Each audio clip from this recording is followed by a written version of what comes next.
자, 오늘 주제는요, 여자랑 할 말 없을 때, 남자랑 할 말 없을 때 대화 주제 어떤 게 좋을까, 이런 거에 대해서 배워보도록 할게요. 억지로 공감대를 쌓지 마라, 이거에 대해서도 배워보도록 하겠습니다. 많은 사람들이 이제 소개팅을 하거나 썸남 이런 사람들하고 카톡 대화를 나눌 때 무슨 대화 주제로 대화를 나눠야 될지 몰라서 힘들어 하시는 분들이 굉장히 많으실 거예요. 아마 연애 초보분들이 그러실 가능성이 높은데, 오늘은 이 고민을 확 날려줄 수 있는 강의를 진행하도록 하겠습니다.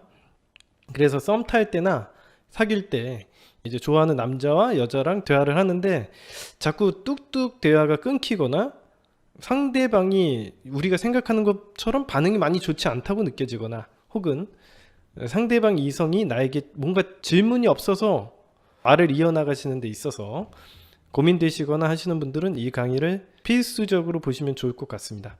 일단은 이 강의를 제대로 이해하기 위해서는 프라이즈 이론인 희소성의 원칙 강의를 좀 보시고 오시면 이해하는 데 더 도움이 되실 거라고 봐요. 첫 번째 먼저 보도록 하겠습니다. 우리가 주의해야 될 점 첫 번째는 무작정 연락을 이어나가려고만 노력하지 마라, 그걸 배워보도록 할게요. 점심 먹었어요? 이제 오후 근무 시작이네요. 여자가 네 그렇네요. 남자가 힘드시겠어요. 그래도 마지막까지 화이팅입니다. 그랬는데도 일이 많으신가 봐요, 이렇게 얘기하고. 그 연애 초보들의 특징이 뭐냐면 할 말이 있게 보내진 않아도 답장이 없으면은 또 기다립니다. 그러다가 일이 많이 바쁘신가 봐요. 오늘은 더 바빠 보이시네요. 여자애가 늦게 네 조금 바빴어요. 이제 퇴근해요. 오늘 너무 수고 많으셨어요. 집에 가는 길이세요? 답장이 없으면 남자가 아직 집에 도착 안 하셨나 봐요. 아니면 주무시나요? 그랬는데 답장이 없습니다. 아마 위의 대화 예문만 봐도 숨이 탁탁 막히고 뭔가 답답한 상황인 것을 금방 알 수 있으시죠? 나쁜 대화 예시예요. 여러분들 보고 이렇게 하면 안 되겠구나, 이게 뭐가 잘못됐는지도 스스로들 한번 생각을 해보세요. 엄마가 아들아 회사 출근했니? 응 출근했지. 밥은 챙겨 먹었고? 응 밥 챙겨 먹었어. 회사 일은 요즘 어떻게 할만해? 너무 이거 코치코치 깨물으니까 답장이 없는 거예요. 답장이 없으니까 엄마가 바쁘니? 엄마한테 뭔가 화난 일 있니? 그러니까 엄마 무슨 할 말 있으세요? 이런 식으로 대화가 진행되죠. 연애가 시작될 때 많은 사람들이 이 관계를 잘 만들어 나가기 위해서 긴장도 하고, 어떻게 이 관계를 만들어 나가야 될지 잘 몰라서 어떻게든 연락만 이어나가야겠다, 이렇게 생각을 하시는 분들이 굉장히 많아요. 연락을 어떻게든 이어나가야지만 좋은 관계가 만들어질 거라고 생각을 하고, 무조건 아침, 점심, 저녁으로 연락을 한다던가 이런 식으로 계속 연락에 목매하시는 분들이 많거든요. 이렇게 행동을 하시게 되면요, 잘못 자칫하면 지금 어머니와 아들의 예시를 들어드린 것처럼 여러분이 이 관계에 대한 뭔가 불안감을 상대방에게 전달을 하는 행동이 될 수 있습니다. 사실 엄마와 아들 예시를 제가 들려드린 것은 여러분들이 연인 사이라고 생각을 하면은 좀 이해가 안 되실 것 같아서 엄마와 아들의 예시를 들어드린 거예요. 엄마와 아들이 이런 식으로 얘기를 하면 여러분들이 금방 와닿겠죠. 역지사지, 여러분들이 당해봤던 것들이 있기 때문에. 그래서 이 예시를 들어봤는데, 이 커뮤니케이션이라는 건 엄마나 아들, 엄마와 아빠, 연인 간 다 똑같습니다. 여러분들이 이렇게 불안한 행동을 하고 상대방에게 뭔가 계속 이어나가려는 행동을 하게 되는 것은 이 관계에 대한 어떤 불안감을 가지고 있다는 뜻이고, 상대방에게 나의 불안감과 스트레스, 부담감을 안겨줘서 관계를 오히려 망치게 만들 수 있다는 점을 기억하시면 되겠습니다. 이 연애를 제대로 안 해보시는 분들은 뭔가 티키타카가 되고 계속 밤새도록 대화가 되고 연결이 쭉 되는 게 뭔가 잘 돼간다, 반응이 좋다라고 생각을 하시는 분들이 많은데, 그것은 되게 어떻게 보면 엄발의 오줌 누기 같은 전략이 될 수 있어요. 입장 바꿔서 여러분들이 생각을 해보면 굉장히 부담이 되겠죠.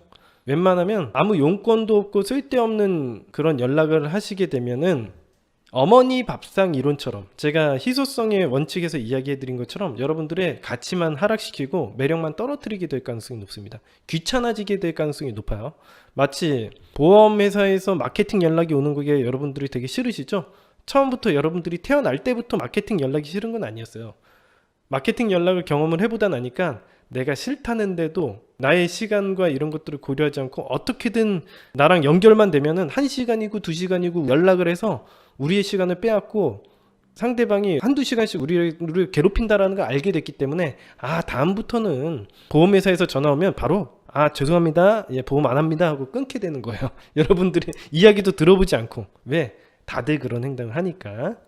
귀찮아지는 거죠. 그 사람들이 우리를 귀찮게 한다는 걸 알게 돼서. 연락은 어디까지나 이렇듯 여러분들이 보험회사 직원처럼 마케팅처럼 여겨지지 않으려면요, 어떻게 해서든 이어나가려는 행동을 하지 마십시오. 보험회사 직원들이 어떻게든 이어나가서 본인하고 어떻게든 잘 돼서 보험을 하나 팔아보려고 하는 것처럼 여러분들이 어떻게든 연락을 하는 행동은 상대방의 상황을 고려하지 않고 상대방에게 부담만 전가하고 상대방을 피곤하게 만드는 일이라는 거 꼭 기억하시고, 어디까지나 용무만 간단히 하고 빠지시는 게 좋습니다.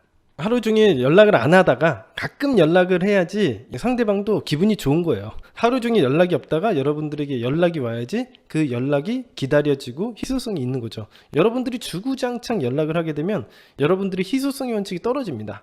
그렇기 때문에 연락을 너무 이어나가려고 하는 행동이 오히려 여러분들의 희소성의 가치를 떨어뜨리고 독이 될 수 있다는 점 명심하십시오. 좋은 예시를 한번 보도록 하겠습니다. 퇴근길인데 배가 무척 고프네요. 그러니까 남자애가 그쵸, 저도 퇴근길에 꼭 배가 고파지더라고요. 남자들이 대부분 여자들이 뭔가를 얘기를 던지면 이어나가려는 행동을 하거나 반응이 안 좋다고 해봐도 상관없습니다. 어차피 똑같습니다. 그래서 여자애가 야식 땡길 시간이죠. 마침 치킨집 앞이네요. 그러면 치킨은 진리죠. 그리고 여기서가 중요합니다. 뭐를 좀 아시네요 라고 하면서 상대방이 우리에게 적극적으로 의사소통을 하려고 하고 맞춰주려는 행동에 대한 칭찬을 먼저 하셔야 됩니다. 그러고 나서 언제 같이 한번 치맥해요 라고 얘기를 하는 게 좋죠. 상대방이 우리에게 공감대도 안 쌓아주고 다른 얘기를 하는데 우리가 칭찬을 하거나 만나자고 얘기를 하게 되면 뭔가 상황적으로 노력을 할 필요가 없다는 얘기를 할 수 있기 때문에 이런 부분들을 여러분들이 좀 기술적으로 쓰시면 좋을 것 같아요. 상대방이 내가 무엇인가를 얘기를 했을 때 상대방이 맞춰주려는 행동을 하는데, 여러분들 한번 실험을 해보시면 압니다. 소개팅을 해보면 딱 아는데, 이렇게 관계가 만들어지기 전에는요, 상대방이 대부분 예의상으로라도 우리가 뭔가를 얘기를 하면 맞춰주려는 행동을 기본적으로 합니다. 싫어도 좋아한다고 얘기하는 경우가 되게 많아요. 그래서 이런 것들을 맞춰줬을 땐 칭찬을 해주시고 너 마음에 든다 라고 얘기를 하고 자격 부여라고 합니다. 자격 부여를 해서 너가 이런 건 자격이 부여를 하니까 치맥 같이 한잔 하자 라고 얘기를 하실 수 있으면 좋죠. 그러니까 남자애가 좋죠, 불러만 주세요 이렇게 얘기를 할 수 있는 겁니다. 그래요, 이제 피곤하실 텐데 집에 들어가서 쉬세요 라고 우리가 대화도 마무리 짓고, 그래서 이런 식으로 우리가 대화를 이끌어 나가야 돼요. 이게 대화 초반에는 가능해요. 그러니까 여러분들이 누군가와 썸을 막 시작하거나 소개팅을 처음 받아서 막 대화를 시작하려고 하거나 그랬을 때는 이게 가능해요. 왜냐면 처음 만나면은 사람들이 조심하고 웬만해선 잘해보려는 마음에 소개팅을 받았기 때문에 맞춰주려는 노력들이 나타날 가능성이 거의 90% 이상이거든요. 덜컥 소개팅 나오겠다고 하는 약간 준비 없는 애들이 한 10% 정도는 있을 수 있겠지만 거의 한 8, 90%는 가능한 전략이라고 봅니다.